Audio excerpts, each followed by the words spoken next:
Could a veteran quarterback signing for the Jets be a success even if that quarterback does not eventually lead the Jets to the Super Bowl? I think the answer may be yes, and I'll explain why today on the Locked On Jets podcast. You are Locked On Jets, your daily New York Jets podcast. Part of the Locked On Podcast Network, your team every day.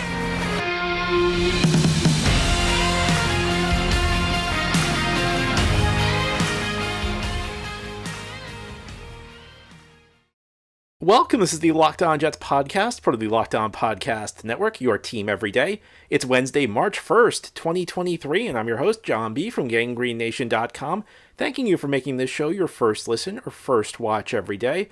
This podcast is free and available on all platforms, including YouTube. If you like what you see or hear, hit the subscribe button where you're watching or listening so that you'll never miss an episode. If you're listening on a podcast source, please give the show a 5-star review. And if you're watching on YouTube, please give this episode a big thumbs up. These things help the podcast out and help other Jets fans find Locked On Jets. Today we have our weekly mailbag show. Thanks so much to everybody who sent in questions. Each Wednesday we try to do a mailbag with listener questions. We begin with a question about Derek Carr. Our first question goes, John, I understand that you've previously said, as it relates to your opinion about Derek Carr, it's hard to imagine him upping his game to the point where he's capable of leading the Jets to a Super Bowl. But when you look at where the team is, and if they don't make the playoffs this year, it could likely lead to Douglas and Saleh being fired. The most important thing right now is ensuring the stability of the coaching staff and the front office.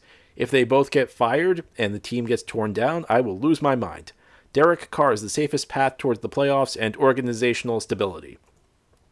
Now, it's interesting because that question, I think, seems to imply that I disagree with the idea of signing Derek Carr, and I actually don't. And I think I've been pretty vocal about this, that I do think relative to the cost of the other options, relative to the quality of the other options, I think Derek Carr is the most logical fit for the New York Jets.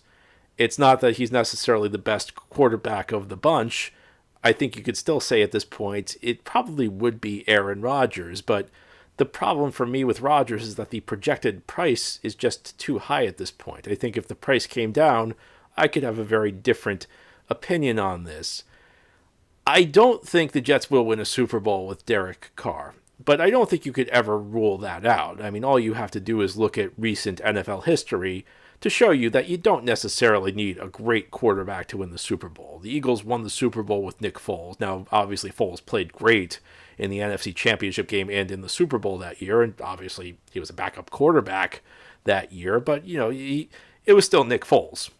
It's still not a guy you think of as a great quarterback. He's certainly not a guy you think of as an all-time type quarterback. You could go back to Peyton Manning in 2015, and you may say, well, John, it's Peyton Manning. He's an immortal quarterback. Peyton Manning was a big name. Peyton Manning was an immortal quarterback. In 2015, the last season of his career, he may have been the worst starting quarterback in the NFL. And, it doesn't really bother anybody because it just felt like Peyton deserved a second Super Bowl because he had so many opportunities out there where he probably should have won a Super Bowl, and the rest of his team let him down, with Indianapolis mainly. So it just felt like things were kind of evening out, that Peyton got that second Super Bowl that had eluded him. But that said, Peyton Manning was not Peyton Manning. You could go back, Eli Manning. I mean, come on, man. Is Eli Manning really that great of a quarterback? Eli Manning had some clutch drives with the Giants, and I don't want to take away from what he did. But is Eli Manning like an all-time quarterback? No. Joe Flacco, another example. Flacco, who played great in the 2012 playoffs. Guy was a good quarterback for a stretch. Not a great quarterback, though, by any stretch of the imagination. So you can win championships without a great quarterback. You can win championships with a good quarterback. You can win championships with a bad quarterback. It's really hard to do. And each level you go down in quality, the more difficult it is, because quarterback is the most important position on the field. But there are ways you can build a championship team without a great quarterback. But more to the point, and it was really, I think what the questioner was saying is that more than winning the Super Bowl, the focus should be on bringing stability to the New York Jets franchise.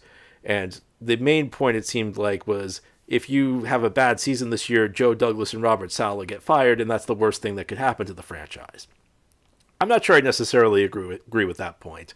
I think the jury is very much out right now on Joe Douglas and Robert Saleh.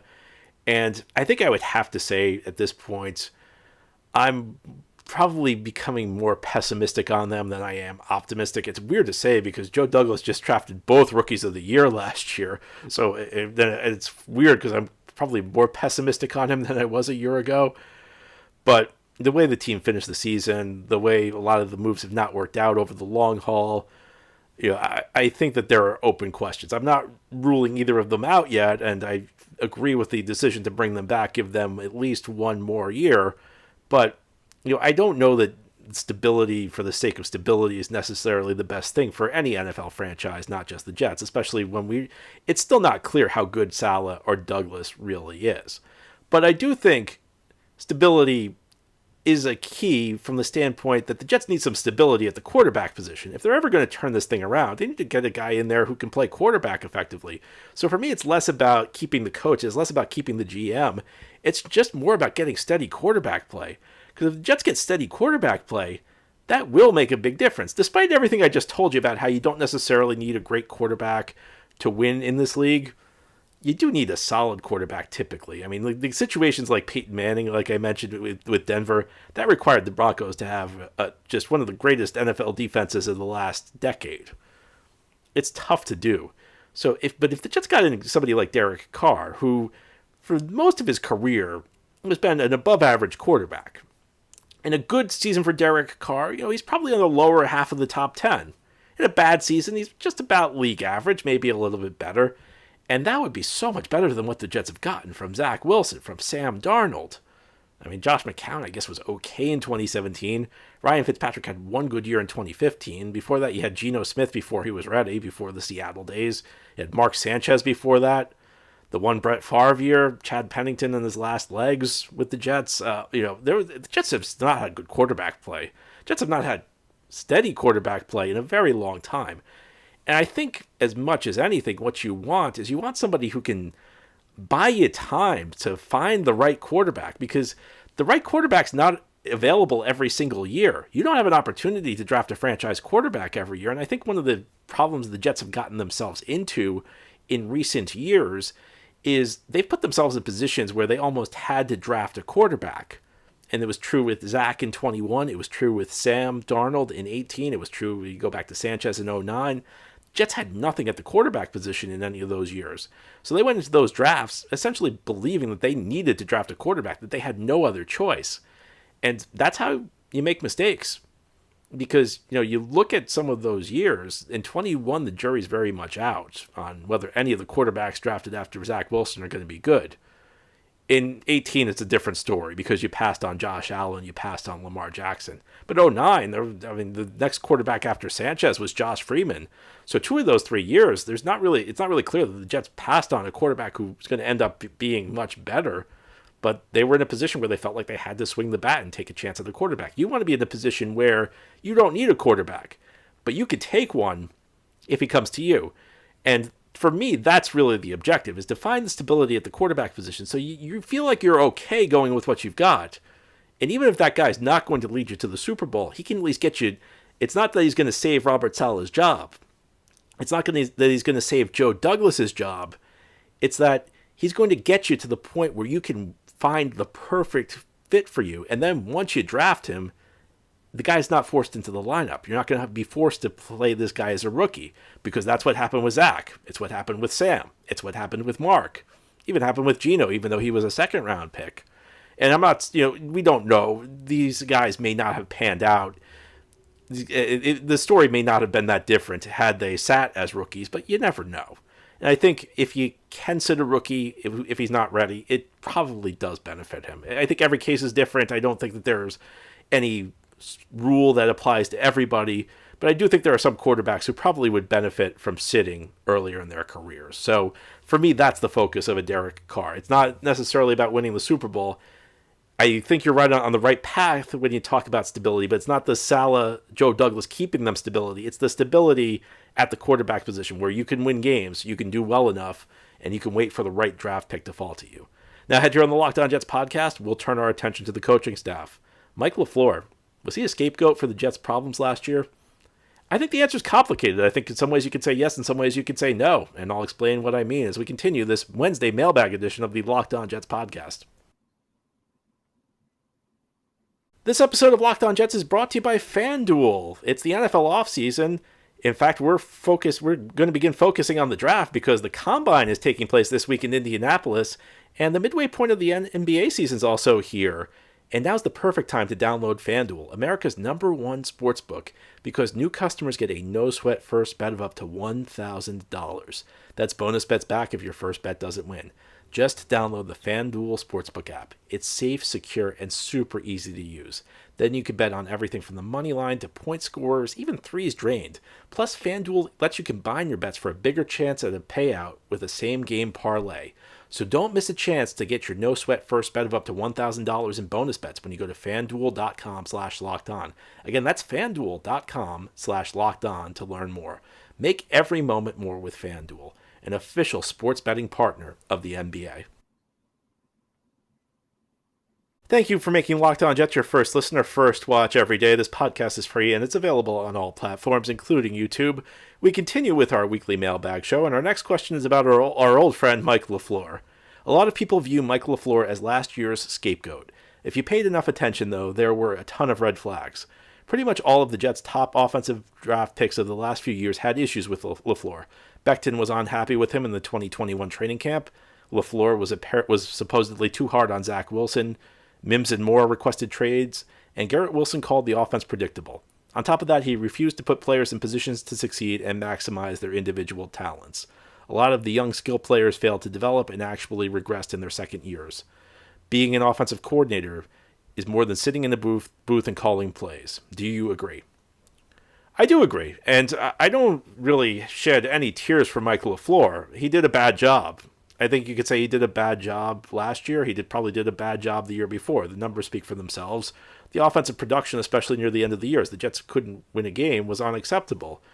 And listen, you have to be consistent. You have to be fair. Adam Gase played a bunch of games his first year with the third-string quarterback. And I said at the time that, at some point, even when you're grading on a curve, when you're playing with a guy who doesn't belong in the NFL at quarterback, there's a certain offensive threshold you still need to hit if you're any sort of coach. And Gase did not do it, and I criticized him. LaFleur deserves the same criticism because he did not get enough production. And my bar is very low with what the Jets had. I don't think LaFleur got enough out of it. I think the points are fair. I do feel like, to a certain extent, LaFleur had issues with players. You mentioned them. I think, he did not manage players particularly well. At least there's a lot of circumstantial evidence. And when there's as much circumstantial evidence as there is with LaFleur, and look, I'm not in the locker room, I think you do have to wonder about his player management skills. I think you have to wonder about a lot with LaFleur. Here's the thing about scapegoats in the NFL. Typically, there is a shred of truth, and typically, they deserve some blame.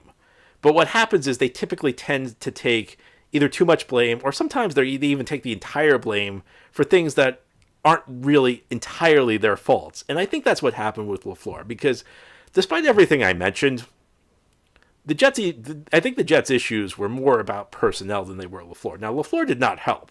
And again, I think that at some level, they failed on offense because LaFleur did not do a good enough job. But let's be honest, if a coach did a better job, the offense was still not going to be very good. If you put good players around Mike LaFleur, if you gave Mike LaFleur an offense with talent, the offense would have produced good results. If you put a different coach around the players the Jets had, I think the results may have been a little bit better, but you still would have had one of the worst offenses in the league.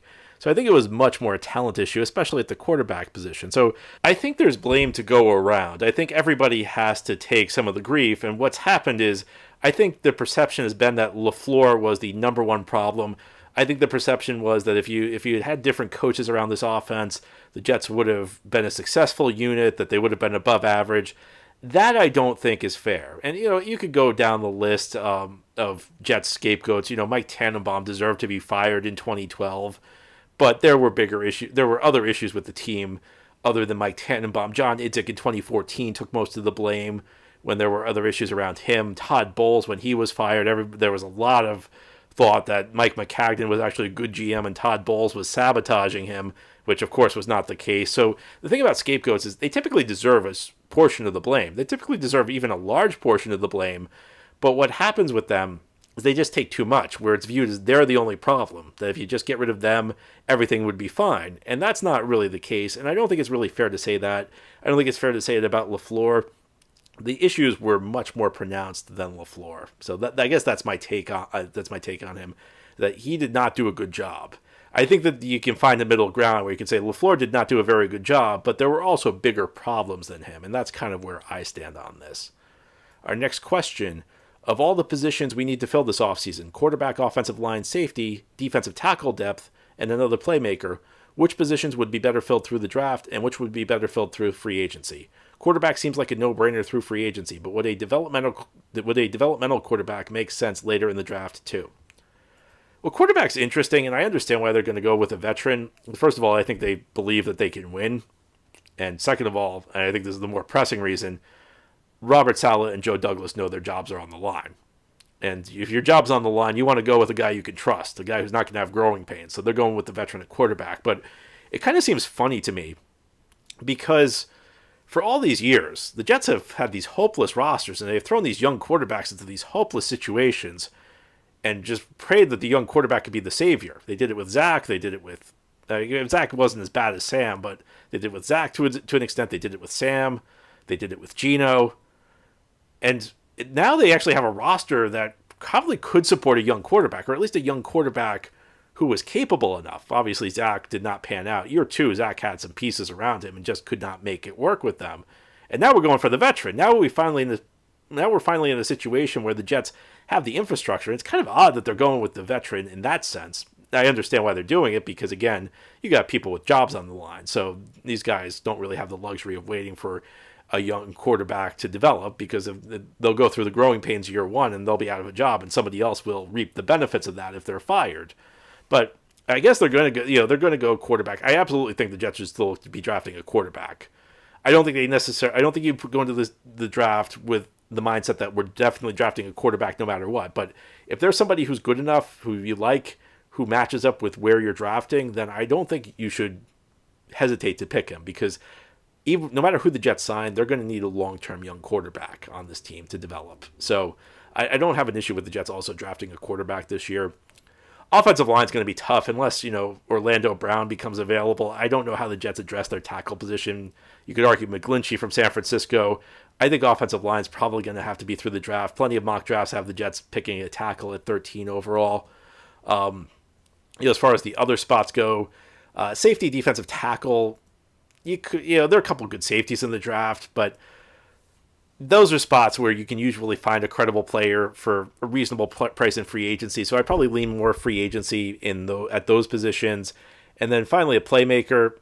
I would like to see the Jets try and grab a great playmaker, grab an established playmaker, because you never know how it's going to go. You draft somebody, he could be Garrett Wilson, he could be Elijah Moore, he could be Denzel Mims. You just don't know. And of course, I'm not suggesting that you never draft a playmaker. Listen, I'm a big believer in building through the draft, but I think the Jets have a lot of young pieces on cost-controlled contracts. So hypothetically, and I don't know if he's going to be available, somebody like a T. Higgins became available, I look to make a move. I would not hesitate to bring in a big name, an established guy to pair with Garrett Wilson to add to an offensive skill group that has Breece Hall in it as well. I think if we're talking playmaker, I would go with an established veteran. So those are my answers. I think quarterback, they're going to go with a veteran. I'd still look to draft somebody. Offensive line's probably going to be done through the draft. Safety and defensive tackle depth, probably a bargain free agent, and then a playmaker. Go out and get somebody. Go out and make a move. Now ahead here on our weekly mailbag show, we're going to talk about Nathaniel Hackett, his ability to develop players, his scheme. Which is more important? I'll give you some thoughts as we continue this Wednesday mailbag edition of the Locked On Jets podcast. This is the Locked On Jets podcast here on this Wednesday mailbag show. We continue. John, in doing some research on Nathaniel Hackett, he seems like a coordinator who really does not have a set offensive system. His strength seems to be in player development. Do you think this will help the offense overall more than an offensive coordinator with a good offensive system? Well, I'll give you my optimistic scenario for Nathaniel Hackett. And there was recently an article in The Athletic that talked about how dysfunctional the Denver Broncos were last season when Nathaniel Hackett was the head coach. And I think it's fair to say Nathaniel Hackett came off poorly in that article. Now, he did not come off as poorly as Russell Wilson. Russell Wilson came off looking really bad in that article. So Nathaniel Hackett came off better than Russell Wilson, but not much better, because essentially the article suggested that Nathaniel Hackett essentially let Russell Wilson do whatever he wanted, that he never put any boundaries on the quarterback, and that was a huge source of contention. And it certainly seems when you combine that with the relationship he built with Aaron Rodgers, Nathaniel Hackett comes off as a guy who's like the ultimate player's coach, which is different from his father. When his father Paul Hackett was the Jets offensive coordinator, he was not a guy his players loved. And I've even spoken with players through the years.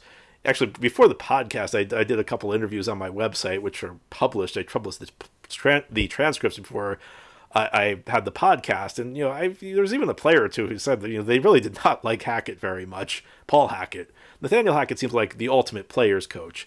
So when we combine that with what we talked about a little bit earlier with Mike LaFleur, how he maybe struggled a little bit in his relationship with players, he struggled a little bit in his player management, maybe somebody like Nathaniel Hackett, who's a little bit more easygoing, who does a little bit better job of relating to players, maybe he's what the Jets need. And maybe that did not work so well when he was the guy in Denver and he was letting Russell Wilson do whatever he wanted, but it could be a better fit in a Jets locker room. Now, in the event, and I don't know how much I buy into it, but I do think that this is a players' league, and that's something I've been very clear on. And listen, you have your coaches like Adam Gase who can't do anything right, who really could do damage even if he had talent. But for the most part, the difference between a good coach and a bad coach is your players. And listen, you need to go no further than the team in New England with Bill Belichick, who in his career, when Tom Brady has not been his quarterback, it was around a 500 coach. Take a look at any great coach. Look at his quarterback. Look who his quarterback was. There are not many coaches who have won without great quarterbacks. In fact, the only ones I can think of are Joe Gibbs, who got good quarterback play, and Bill Parcells. Everybody else has had a great quarterback, and that's not a knock on any of these coaches, because a lot of these coaches helped to develop these quarterbacks. They helped these quarterbacks become who they eventually grew into. But it's difficult to win without a quarterback, and I think it's difficult. You go beyond it. It's difficult to look good without talent. So, I think that scheme can be overrated in the NFL. And if Hackett does show an ability to develop talent, then maybe that's the thing the Jets need. I'm kind of trying to talk myself into this one because I was not a big believer in the hire, but I think that that's probably your path forward. I think that that's probably like what you'd look to and say, that's the objective, that's the goal, that's the hope, is that Hackett does a better job getting more out of players because he relates to them better, and maybe that along with a few other things, he develops guys, he gets more out of guys, like in Elijah Moore. Elijah Moore, I think, has been an underachiever in his 2 seasons with the Jets, and obviously more last year than his rookie season. His rookie season, he flashed a little bit, but I do think there's talent in Elijah Moore somewhere, and if he can get that out of Elijah Moore, then the offense is going to have a lot more success. And it doesn't really matter that, if you don't have a great scheme.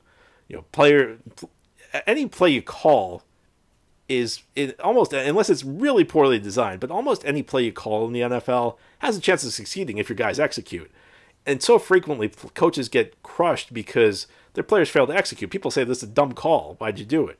Well, if the call worked, the coach would be getting praised. Essentially, people either praise or criticize the results when it's really the players who either execute or don't execute. So I think from that standpoint, if Hackett, and it's a big if, but if Hackett can develop talent, then yeah, he could be what the Jets needed. And I think personality-wise, maybe that's what you have to hope for.